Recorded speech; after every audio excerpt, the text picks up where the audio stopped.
नमस्कार, मैं हूं अंजलि डोगरा। अजरा न्यूज में आपका स्वागत है। अब हमारी एक खास खबर। अतीक अहमद के हत्या के मामले में उत्तर प्रदेश के बलिया में महिला बीजेपी विधायक केतकी सिंह ने एक बड़ा बयान दिया है और कहा है कि अखिलेश यादव माफिया डॉन अतीक अहमद का अब्बाजान, तो वहीं कहीं अतीक अहमद के पाकिस्तान और दुबई से कनेक्शन। ऐसे माफिया पाकिस्तान और दुबई से संचालित होते हैं।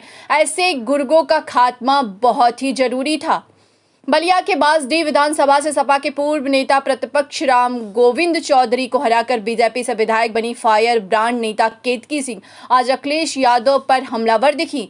विधायिका ने कहा कि जब किसी माफिया पर कार्रवाई होती है तो अखिलेश यादव उनके बचाव में ऐसे आ जाते हैं जैसे वो उनके अब्बाजान हो। नगर निकाय का चुनाव का दिन बच चुका और ऐसे नामांकन की प्रक्रिया शुरू हो चुकी है। इसमें बीजेपी की क्या किया गया है और कितने सीटें जीतने के लक्ष्य है? बलिया में 10 नगर पंचायत और 2 नगर पालिका सीटें हैं।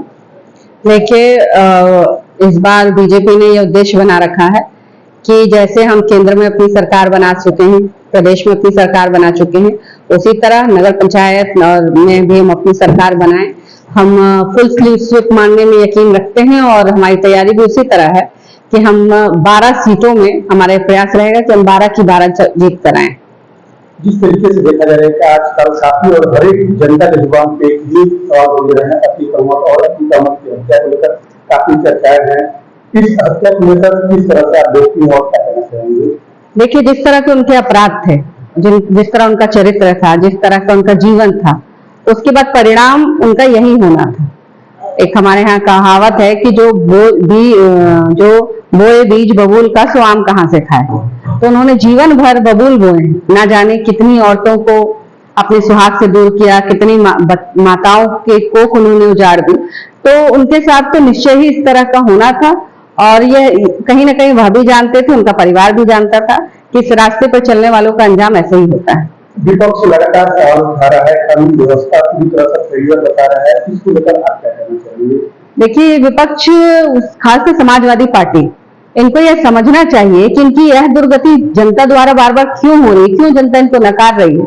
जब किसी माफिया पर किसी तरह की कोई कार्रवाई होती है तो यह मछली जो पानी से निकल जाए जैसे तड़पड़ाती है, वैसे ये तड़पड़ा रहे हैं।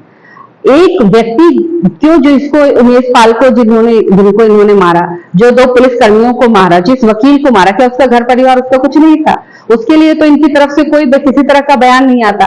पर जब भी किसी माफिया के प्रति कोई कार्रवाई होती है तो यह उसके बचाव में ऐसे उतरते हैं जैसे उनके अब्बाजान हो। तो यह मुझे लगता है कि इनको सीखने की आवश्यकता है।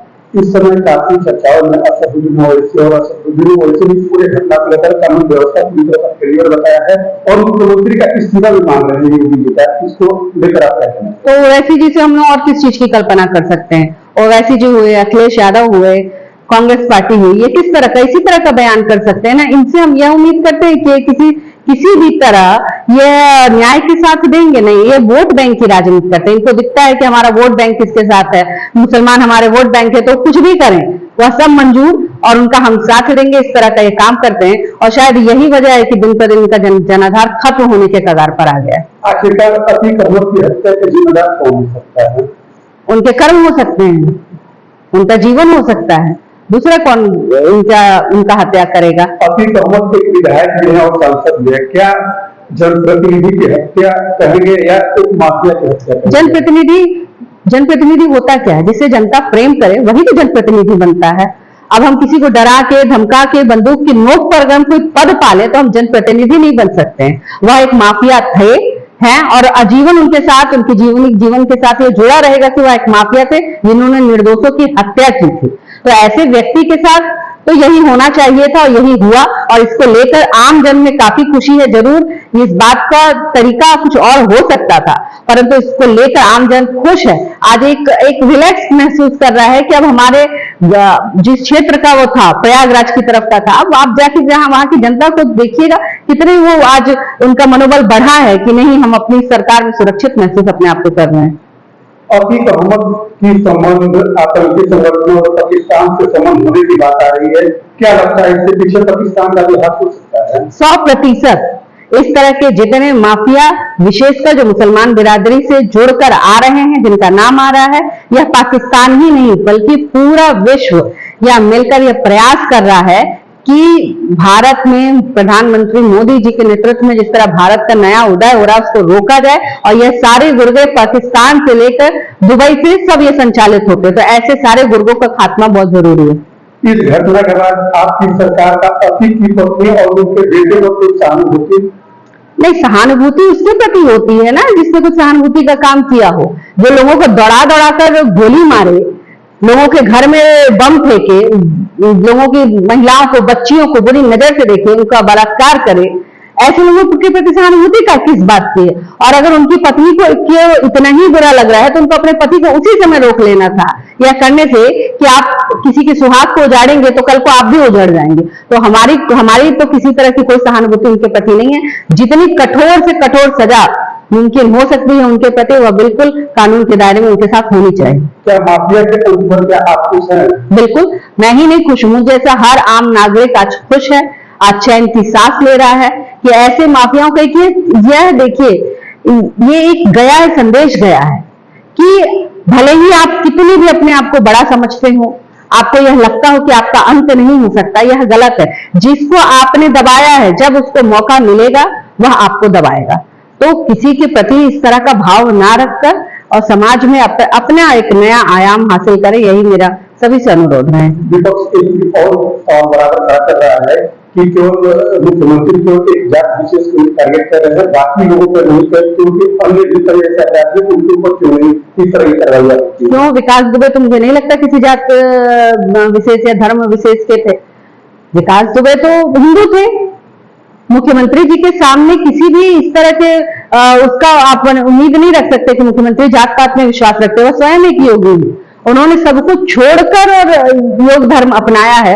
तो वैसे व्यक्ति से आप उम्मीद करते हैं कि वह जात पात करेंगे? हाँ, उनकी एक ही जात है, उनकी एक ही निष्ठा है, वह है उनका देश, उनका प्रदेश, जिसके प्रति वो निष्ठावान है। और जो भी इस प्रदेश की तरफ आंख उठाकर देखेगा वह सच में उसको मिट्टी में मिला देंगे। जिस तरीके से ये घटना हुआ, घटना के बाद पूरी यूपी में चर्चा का विषय बना हुआ है। इस परिस्थिति में आज मुख्यमंत्री ने प्रेस कॉन्फ्रेंस कर लोग बताया कि आज कानून व्यवस्था काफी बेहतर है। इस परिस्थिति में आप उत्तर प्रदेश की जनता से क्या मैसेज देना चाहिए, क्या अपील करना चाहिए? बिल्कुल, आप सुरक्षित हाथों में हैं। उत्तर प्रदेश के हर एक नागरिक सुरक्षित हाथों में है। योगी आदित्यनाथ जी के लिए, महाराज जी के लिए एक ही विषय सबसे बड़ा शुरू से रहा है।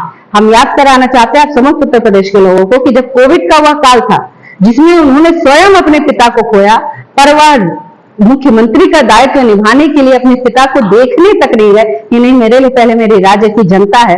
उस व्यक्ति से बढ़कर प्रेम इस राज्य को कोई नहीं कर सकता है, इस क्षेत्र की जनता को कोई नहीं कर सकता है। और कानून व्यवस्था जिस उम्मीद के साथ भारतीय जनता पार्टी को जनता ने वोट दिया है, वह उम्मीद पे हम 100% खरा उतरेंगे। आप इस बात के लिए निश्चिंत रहें। क्या इस घटना के बाद नगर निकाय चुनाव में भी प्रभाव पड़ेगा? बिल्कुल, नगर चुनाव तो वैसे भी मेरे यहाँ 4 टाउन एरिया है और मैं कह सकती हूँ कि मेरी विधानसभा में मुझे 20,000 वोट मात्र टाउन एरिया से मिला था। तो नगर तो पहले ही भारतीय जनता पार्टी का है और नगर के लोगों में ज्यादातर व्यापारी भाई होते हैं जो व्यापार करते हैं। उनके मन में भी आज सुरक्षा का भाव उत्पन्न हो रहा है कि हम अपना आराम से हम व्यापार कर सकते हैं, बहनें बाजार कर सकती हैं, बच्चियां पढ़ने जा सकती हैं। तो ऐसी चीजें हैं, तो मुझे लगता है बहुत अच्छा प्रभाव हमारे नगर पंचायत में पड़ेगा। धन्यवाद। तो ये थी हमारी खास खबर। मेरे यानी अंजलि डोगरा के साथ दिख रहे अजरा न्यूज। सब्सक्राइब करें हमारे चैनल को। धन्यवाद।